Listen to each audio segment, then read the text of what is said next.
نالے چور تے نالے چتر، ایک طرف یہ چوری کریں، اوپر سے سینہ زوری کریں، اور یہ جو چوری اور سینہ زوری کا ان کا کھڑے ہو کے وزیر اعظم عمران خان کو للکارنا اور بار بار یہ باور کروانا کہ ہم ڈکٹیٹ کریں گے اور آپ سنیں، تو ان تمام جو سیاسی یتیموں کا ٹولہ ہے ان کو ہم یہ پیغام دینا چاہتے ہیں کہ وزیر اعظم عمران خان کا دامن صاف ہے، ان کے دامن پہ کرپشن کا کوئی داغ نہیں ہے۔ یہ جو رنگ باز تھے اور اداکار تھے، انہوں نے ان کمپنی سے جو ہمارا وہ کوڑا اٹھانے والا ورکر تھا اس کے حقوق کا قتل کر کے، ساز باز کر کے، ملازمین کے جو میڈیکل الاؤنس تھے وہ کٹوائے۔ انہوں نے ان کو جو کسی بھی کمپنی کی مینڈیٹری کمپلسری یہ ذمہ داری ہوتی ہے کہ وہ اپنے ورکر کو ایک وقت کا کھانا دیتی ہے، انہوں نے اس کا وہ کھانا ختم کرایا۔ اور جو پک اینڈ ڈراپ کی سہولت انٹرنیشنل، جب آپ بڈ میں جاتے ہیں، انٹرنیشنل کمپنیز آتی ہیں تو انٹرنیشنل لاز اور رولز میں آپ اکاموڈیشن، فوڈ اور لاجسٹک سپورٹ دیتے ہیں،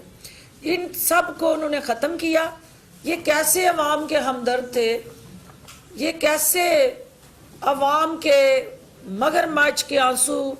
بہانے والے لیڈران تھے کہ جنہوں نے ڈالرز میں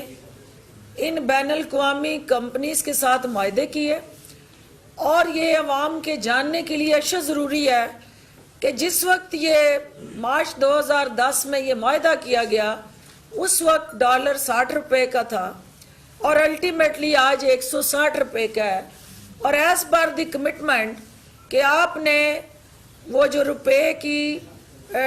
ڈی ویلیویشن ہوئی، آپ نے پیمنٹ ان کو ڈالرز میں کرنی ہے، کیونکہ آپ کی انٹرنیشنل کمٹمنٹس ہیں، بائنڈنگز ہیں، ایگریمنٹس ہیں، ایم او یوز ہیں۔ اس طرح سے اس قوم کو جو ہے وہ 3 کروڑ 50 لاکھ کا تقریباً ایک دن میں ٹیکہ لگایا جاتا رہا، اور کوڑا اٹھانے کی آڑ میں یہ پیسہ آپ کا ٹیکس پیئر کا، عوام کا مخصوص ان کمپنیوں پہ لٹایا جاتا رہا